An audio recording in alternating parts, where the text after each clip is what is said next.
তীব্রমতা একটি আঞ্চলিক দল থেকে এত তাড়াতাড়ি বেড়ে ওঠায় ক্ষমতাসীন এবং বিরোধী দল উভয়ের জন্যই একটি চিন্তার বিষয় হয়ে দাঁড়িয়েছে।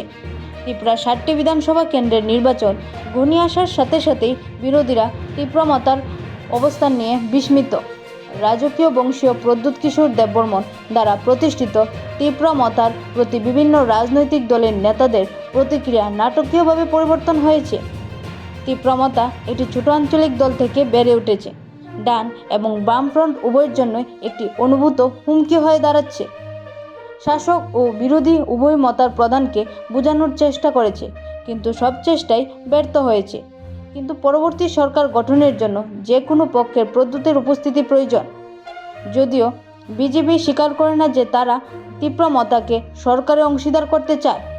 প্রদ্যুৎ প্রায়শই জনসভায় বলেছিলেন যে তাকে রাজ্যসভার প্রস্তাব দেওয়া হয়েছিল, কিন্তু দাবিগুলি খণ্ডন করতে বিজেপির পক্ষ থেকে কেউ আসেনি। সুনির্দিষ্টভাবে বিজেপি সম্পর্কে দেববর্মন বলেছিলেন, বিজেপির উচিত তারা আমাদের কাছ থেকে কী চায় সে বিষয়ে সিদ্ধান্ত করা।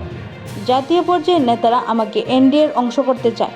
অন্যদিকে বিজেপির জনজাতি মোর্চা আমাদের এডিসি প্রশাসনকে দুর্নীতিগ্রস্ত হিসেবে চিহ্নিত করার চেষ্টা করছে। তাদের আদিবাসী কল্যাণমন্ত্রী রামপদ জামাতিয়া তীব্রমতাকে গালিগালাজ করেন। তারা তাদের পাশে চায় কিনা তা আগে তাদের সিদ্ধান্ত নেওয়া উচিত।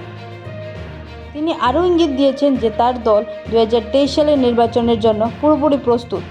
সময় বদলে গেছে, ত্রিপুরা একটি আঞ্চলিক দলের পাশে থাকবে। আমরা খুব শীঘ্রই আমাদের ইস্তেহার এবং অন্যান্য বুথ সম্পর্কিত পরিকল্পনা নিয়ে আসব। তিনি বলেছিলেন আগামী কয়েকদিনের মধ্যেই তিনি ত্রিপুরায় ফিরে আসতে পারেন।